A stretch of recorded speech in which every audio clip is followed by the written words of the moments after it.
मैंने recording on कर देती हूँ। यस, आपको नंबर का इनपुट लेना है, ठीक है। नंबर का इनपुट लेने के बाद उसको चेक करना है कि वो पर्टिकुलर नंबर जो है वो 3 डिजिट का नंबर है या नहीं, और अगर 3 डिजिट का नंबर है, ठीक है, तो आपको सेकंड मैक्सिमम डिजिट उस नंबर की जो है वो आपको फाइंड आउट करनी है। लेट्स से कि ये नंबर है, इसके अकॉर्डिंग ये तो मैक्सिमम हो गई, ठीक है, लेकिन अगर हम सेकंड मैक्सिमम की बात करें तो यहाँ पर आ जाएगा 5, ठीक है ना। और ऐसे ही अगर थर्ड क्वेश्चन की बात करें तो 3 नंबर्स का इनपुट लेना है और 3 नंबर्स में से आपको second maximum number find out करना है। इसमें आपको सिर्फ एक ही नंबर में से फाइंड आउट करना था, ठीक है। तो ये 3 नंबर्स में से सेकंड मैक्सिमम नंबर यहाँ पर ये कुछ इस तरीके से आ जाएगा। अब आज की क्लास स्टार्ट करते हैं, और उससे पहले एक चीज़ और कि ये सारे क्वेश्चंस आपको असाइनमेंट रजिस्टर में भी लिखने हैं, प्रोग्राम के आउटपुट भी नोट डाउन करने हैं। चलिए अब स्टार्ट करते हैं आज की क्लास। लास्ट क्लास में हम लोगों ने इफ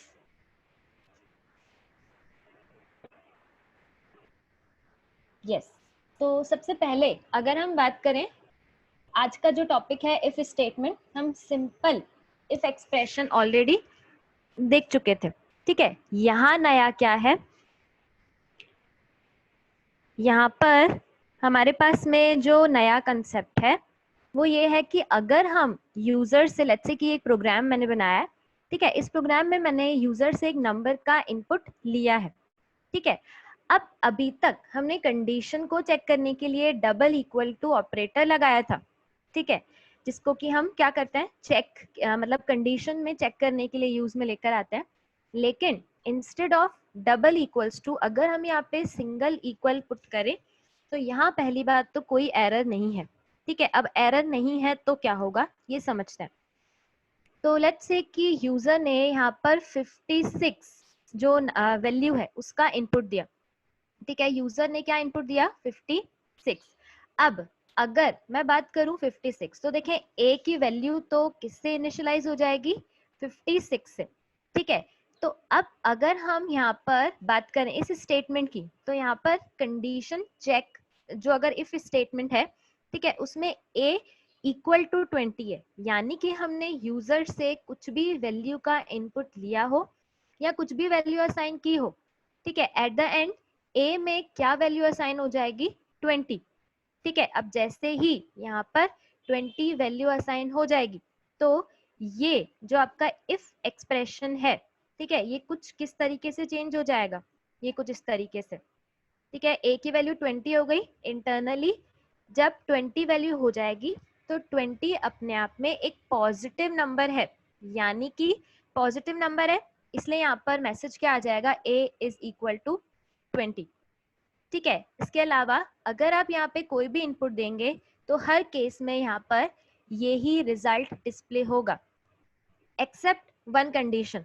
वो कंडीशन क्या होगी कि जैसे मैंने यहाँ पर इनपुट दिया, ठीक है, और इनपुट में मैंने यहाँ पर क्या मेरी वॉइस प्रॉपरली ऑडिबल है, इस टॉपिक में कोई भी कंफ्यूजन हो तो आप मुझसे पूछ सकते हैं, ठीक है। तो अगर यहाँ पर यूजर ने 0 वैल्यू इंसर्ट कर दी, तो अब अगर मैं यहाँ पर मैच करूं, या फिर एक तो 0 हमने यहाँ पे इंसर्ट कर दिया, उसके बाद भी यहाँ पर एट द एंड ए की वैल्यू 20 ही असाइन हो जाएगी।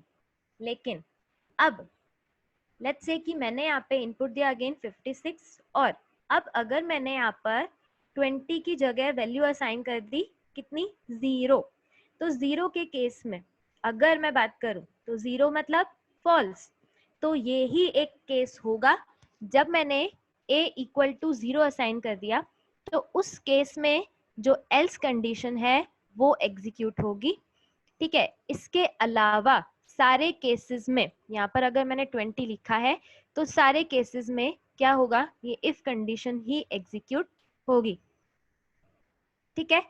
अब 0 के केस में ऐसा क्यों हुआ, इसका रीजन क्या है, 0 मतलब फॉल्स, और फॉल्स के केस में ये पार्ट तो क्या हो जाएगा, ये तो कंडीशन ट्रू वाली है तो ट्रू पार्ट की जगह फॉल्स पार्ट एग्जीक्यूट हो जाएगा, ठीक है।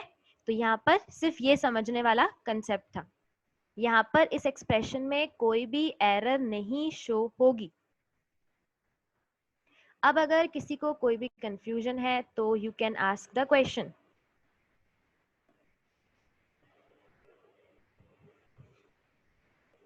Yes Bhavesh, your question. Ma'am ये डबल इक्वल्स टू नहीं है, तो अगर अपन कोई भी वैल्यू चेक कराएंगे तो वो जीरो और नॉन जीरो के बेसिस पे चेक करेगा। बिल्कुल। अगर मैं ओके यहाँ मैम। पे इक्वल जीरो कर दूं, यहाँ पर अगर मैं सिंपल इक्वल जीरो करूंगी, दैट मीन्स मैं ए में कुछ भी इनपुट लूं, एट द एंड ए की वैल्यू जीरो से इनिशियलाइज हो जाएगी। ठीक है, और जीरो किसको रिप्रेजेंट करता है? फॉल्स को। फॉल्स को। ठीक है। तो इसीलिए यहाँ पर इफ की जगह जीरो मतलब फॉल्स। ठीक है, तो इसीलिए जब वैल्यू जीरो असाइन होगी तो यहाँ पर एल्स कंडीशन एग्जीक्यूट होगी। सिर्फ यही यहाँ पर एक एक्सेप्शन वाला केस है। एक्सेप्शन आई मीन टू से कि एक्सेप्शनल केस होगा जहां पर ये एल्स पार्ट एग्जीक्यूट होगा। तो ma'am on the basis of that आप ये कहना चाह रहे हो अगर आपने यहाँ जीरो कर दिया तो मतलब यहाँ से जो मेन मतलब एक फंक्शनैलिटी थी कि पहला पार्ट ट्रू होगा, बट यहाँ जीरो आते ही पहला पार्ट फॉल्स हो गया और सेकंड पार्ट ट्रू हो गया एक तरह से। बिल्कुल बिल्कुल यही कहना चाह रही हूँ मैं। ठीक है। Thank you ma'am. और इसके अलावा अगर आप किसी भी नंबर से चेक करवाएंगे, मतलब यहाँ पर अगर असाइन करेंगे तो तो वो ट्रू मानी पॉजिटिव जाएगी। नंबर वो ट्रू मानी जाएगी। ठीक है। Thank you ma'am. Okay. Yes. Next अब किसका है? Just wait for a minute. Divyanshu. Yes Divyanshu, your question. Ma'am इधर मतलब ए के साथ अपन कुछ भी वैल्यू रखे तो मतलब पॉजिटिव में यही आंसर आएगा इसका, ए इज इक्वल टू 20। हाँ बिल्कुल, वो क्यों होगा? हम इनपुट कुछ भी लें, ठीक है, लेट्स से कि मैंने यहाँ पे इनपुट 5 6 4 दिया। ठीक है, अब इस केस में यहाँ पर क्योंकि हमने डबल इक्वल टू का साइन नहीं लगाया, अगर हम डबल इक्वल टू का साइन नहीं लगा रहे हैं, यहाँ पर नेक्स्ट जो प्रोग्राम है वो है कि मैंने यहाँ पे अगेन सेकंड मैक्सिमम डिजिट को क्या किया है, फाइंड आउट किया है। एक नंबर का इनपुट लिया है और उस नंबर को पहले मैंने चेक करवाया है कि वो नंबर 3 डिजिट का है या नहीं। ठीक है, अगर नंबर आपका 3 डिजिट का है तो कंडीशन कैसे चेक करवाते हैं ये आई थिंक मुझे बताने की वैसे जरूरत नहीं होगी क्योंकि आपने फर्स्ट ईयर में इसको अच्छे से देखा है। ठीक है, तो मैंने सिंपली चेक करवाया है 99 से बड़ा और 1000 से छोटा, तो ये 3 डिजिट का नंबर हो गया। अब हमें करना क्या है, सेकंड मैक्सिमम डिजिट को 2 मिनट के लिए डिस्टरबेंस रहेगा।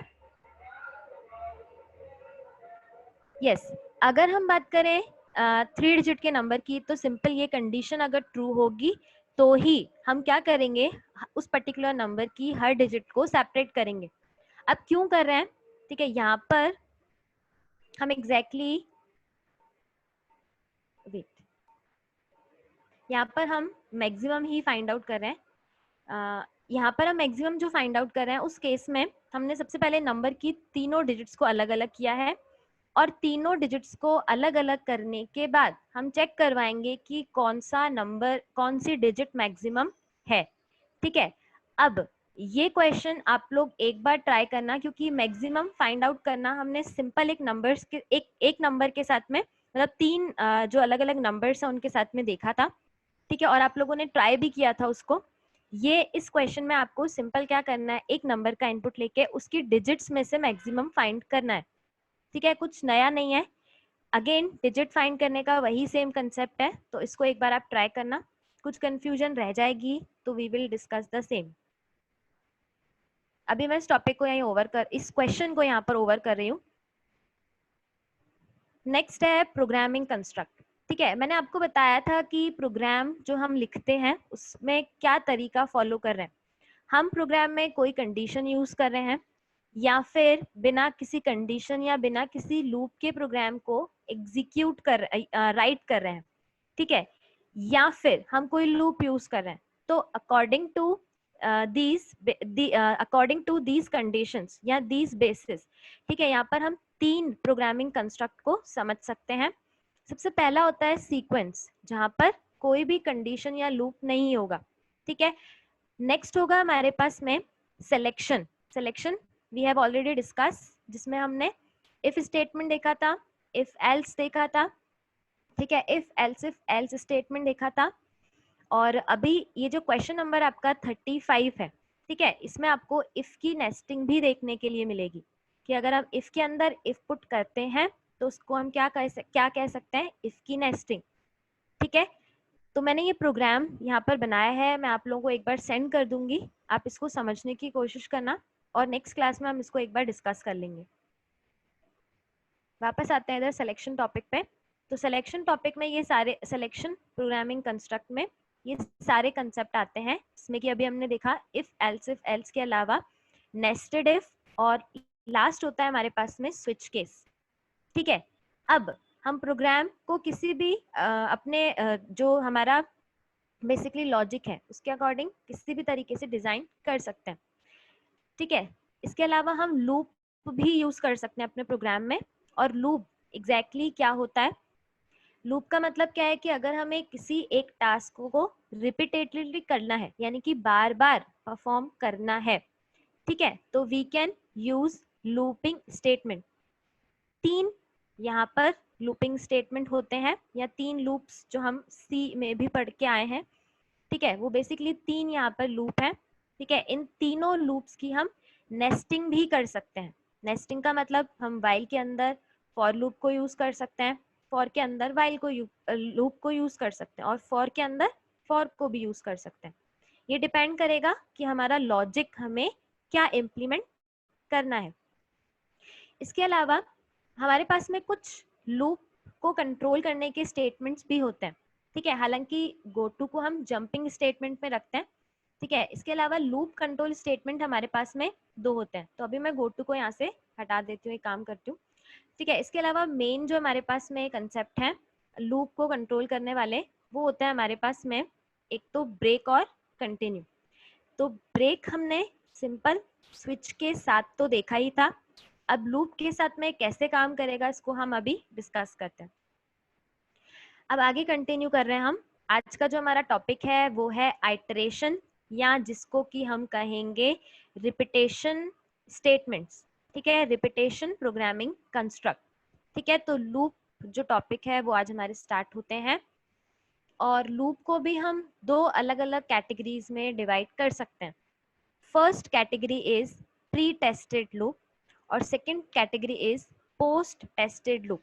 अब किसको क्या कहेंगे, कौन से लूप को किस कैटेगरी में रखेंगे, वो अभी हम देखते हैं।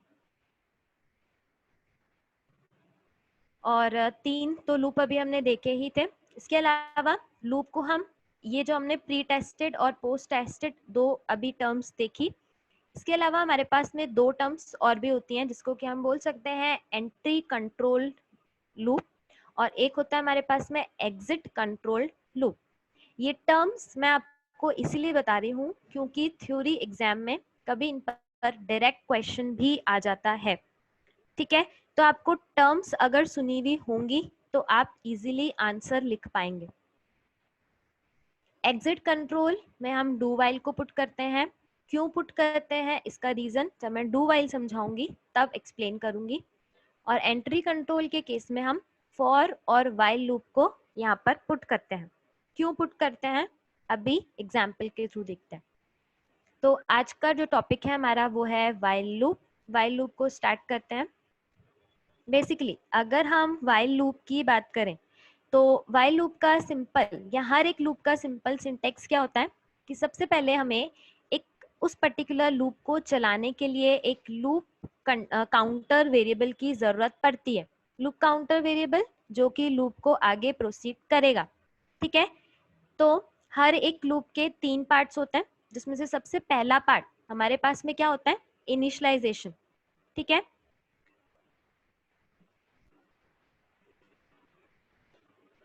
एक हमारे पास में होगा इनिशियलाइजेशन। ठीक है, एक हमारे पास में होगा कंडीशन चेकिंग पार्ट, और जो हमारे पास में लास्ट पार्ट होगा वो होगा इंक्रीमेंट या डिक्रीमेंट।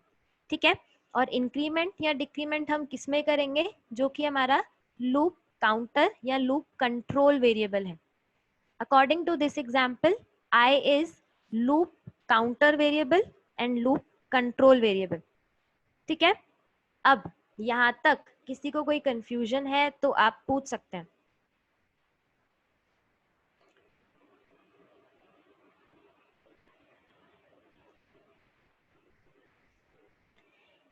यस, अब देखते हैं यहाँ पर C++ के रिगार्डिंग लूप्स में नया क्या है। देखते हैं, अभी स्टार्ट करते हैं सबसे पहला लूप। तो सबसे पहले मैंने यहाँ पर एक आई वेरिएबल लिया है जिसको 1 से इनिशियलाइज किया है, और वाइल लूप को, ठीक है, मैंने यहाँ पे कितने टाइम्स चलाया है, यहाँ पे मैंने 5 टाइम्स चलाया, ठीक है। इनिशियली यहाँ पर आई की जो वैल्यू है वो इनिशियली क्या होगी, आई की वैल्यू 1, ठीक है। 1 के केस में अभी कंडीशन क्या है, ट्रू है, तो कंडीशन ट्रू है तो यहाँ पर लूप का ये जो उसका सेक्शन है, यानी कि लूप के अंदर जो हमने उसका कोड लिखा है वो एग्जीक्यूट होगा, और आई की वैल्यू यहाँ पर 1 डिस्प्ले हो जाएगी, ठीक है। और प्लस इसी के साथ यहाँ पर क्या होगा, आई में प्लस प्लस हो जाएगा, ठीक है। आई में प्लस प्लस होगा तो नेक्स्ट टाइम आई की वैल्यू यहाँ पर हो जाएगी 2। अब मैं ये एक बार एक्सप्लेन कर रही हूँ, बाकी सारे लूप में इसी तरह से एग्जीक्यूशन होगा। आई की वैल्यू 2 होगी तो देन वापस से कंडीशन चेक होगी, ठीक है। अगर कंडीशन ट्रू है तो वापस से ये पर्टिकुलर ब्लॉक का जो कोड है वो एग्जीक्यूट हो जाएगा, ठीक है। तो जब हम इस पर्टिकुलर लूप की बात करें तो इस पर्टिकुलर लूप को 5 टाइम एग्जीक्यूट करने के बाद जो हमारे पास में रिजल्ट डिस्प्ले हो जाएगा वो कुछ ये रिजल्ट डिस्प्ले होगा, ठीक है। प्लस ये जो लूप है, क्योंकि मैंने 5 टाइम्स ही यहाँ पर चलाया है, तो कंडीशन फॉल्स कब होगी, जब हमारे पास में आई की वैल्यू कितनी हो जाएगी, 6। तो जैसे ही आई की वैल्यू 6 होगी ये कंडीशन यहाँ पर फॉल्स हो जाएगी, ठीक है। और फॉल्स होते ही ये जो पर्टिकुलर लूप है वो टर्मिनेट हो जाएगा और आपको आउटपुट स्क्रीन पर डिस्प्ले हो जाएगा, ठीक है। अब मेन समझने वाली बात क्या है, यहाँ तक तो एग्जीक्यूशन तो आप बहुत अच्छे से पढ़ चुके हैं, यहाँ पे कुछ भी नया नहीं था। मुझे मेन इस टॉपिक में ये समझाना है कि जो हमारे पास में लूप होते हैं, मैंने जिनको कि अभी बोला था कि 2 कैटेगरीज होती हैं, एंट्री कंट्रोल लूप और एग्जिट कंट्रोल लूप, या हमने अभी प्री टेस्टेड और पोस्ट टेस्टेड भी देखे थे, ठीक है। अब अगर किसी भी लूप में, ठीक है, एग्जीक्यूशन से पहले बेसिकली कंडीशन चेक होगी तो ही हम उस लूप को कहाँ कौन सी कैटेगरी में पुट करेंगे, एंट्री कंट्रोल्ड लूप में, ठीक है। और इसी बेसिस पर यहाँ पर वर्ड यूज किया गया है प्री टेस्टेड। अगर लूप एग्जीक्यूट होने से पहले कंडीशन चेक होगी तो इस बेसिस पर हम उस लूप को pre tested plus entry controlled loop भी कहेंगे, कि लूप की एंट्री पर ही कंडीशन चेक होगी, ठीक है। इसलिए ये वाइल लूप यहाँ पर इन 2 क्राइटेरिया को बिलोंग करता है। अब यहाँ तक कोई कंफ्यूजन हो तो you can ask the question.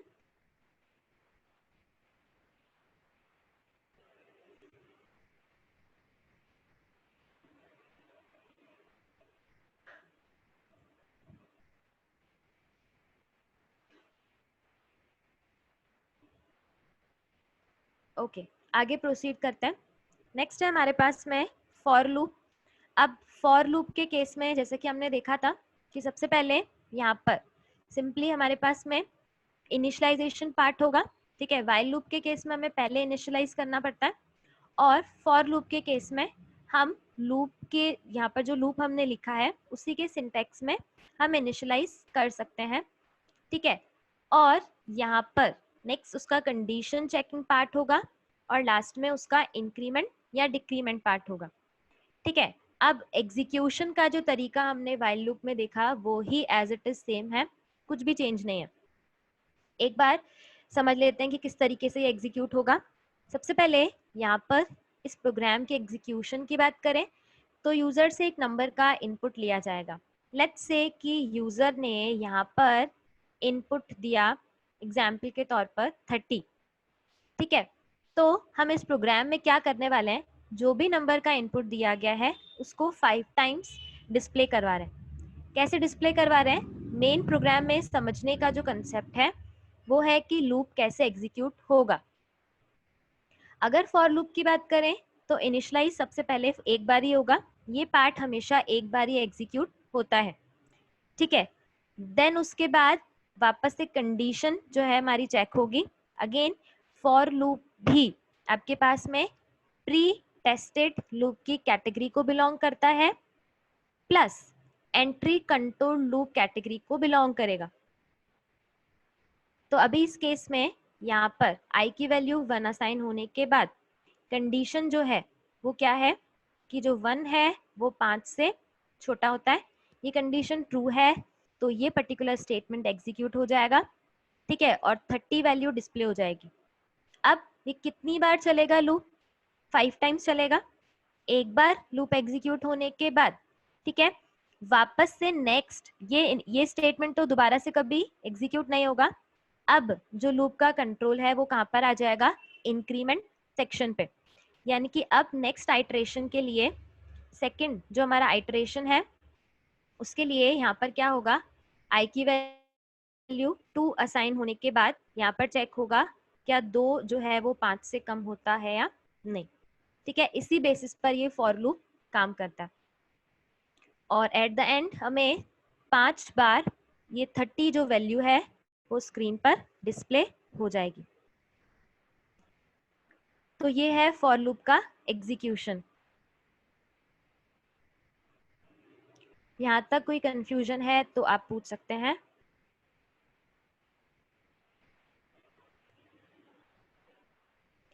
अब C++ में लूप के रिगार्डिंग नया क्या है वो हम देख लेते हैं एक बार। यहाँ पर नया है कि हम जो फॉर लूप लिख रहे हैं, ठीक है, उसमें हमने जो लूप काउंटर वेरिएबल अभी प्रीवियस प्रोग्राम में देखें आई मैंने यहाँ पे यूज किया था, ठीक है, उसको पहले डिक्लेयर किया था। लेकिन हम C++ में ऐसा भी कर सकते हैं कि जो हमारा लूप है, ठीक है, उसी में हम यहाँ पर क्या पुट कर दें? वेरिएबल को डिक्लेयर भी कर दें प्लस इनिशियलाइज भी कर दें। तो वेरिएबल डिक्लेरेशन भी लूप में पॉसिबल है, ठीक है। कौन से लूप में? फॉर लूप में। तो फॉर लूप में हम सिंपल वेरिएबल को डिक्लेयर भी कर सकते हैं और डिक्लेयर करने के बाद जैसा हमने प्रोग्राम सिंपली ऊपर बनाया था वैसा ही हम अपने प्रोग्राम को, मतलब प्रोग्राम का जो कंसेप्ट है उसको इम्प्लीमेंट कर सकते हैं। तो इस प्रोग्राम में सिर्फ नया ये ही है। और अगर इस आई वेरिएबल की बात करें तो इस आई वेरिएबल को आप प्रोग्राम में कहीं पर भी यूज में लेकर आ सकते हैं। जैसे कि अगर मैंने यहाँ पर एक बार डिक्लेयर किया है तो मैं इस पर्टिकुलर लूप के बाद भी उसकी वैल्यू को डिस्प्ले करवा सकती हूँ, ठीक है। तो यहाँ पर अगेन ये लूप 5 टाइम एग्जीक्यूट हो जाएगा और 1 to 5 यहाँ पर वैल्यू डिस्प्ले हो जाएगी। और डिस्प्ले होने के बाद अगर हम लास्ट में i की वैल्यू को डिस्प्ले करवाएंगे, ठीक है, तो i की वैल्यू 6 होगी, ठीक है। 6 होते ही यहाँ पर ये लूप क्या हो जाएगा? टर्मिनेट हो जाएगा, ठीक है। तो जैसे ही यहाँ पर i की वैल्यू 6 हो जाएगी तब ये कंडीशन जो है वो फॉल्स होगी, तब ये लूप टर्मिनेट हो जाएगा। और 6 वैल्यू को हम यहाँ पर अगर डिस्प्ले करवाना चाहें तो वी कैन यूज यहाँ पर वो स्टेटमेंट जो कि डिस्प्ले करेगा, ठीक है। इस प्रोग्राम में सिर्फ नया यही था कि फॉर लूप में हमने वेरिएबल डिक्लेयर किया। यहाँ तक कुछ भी कंफ्यूजन है तो आप पूछ सकते हैं।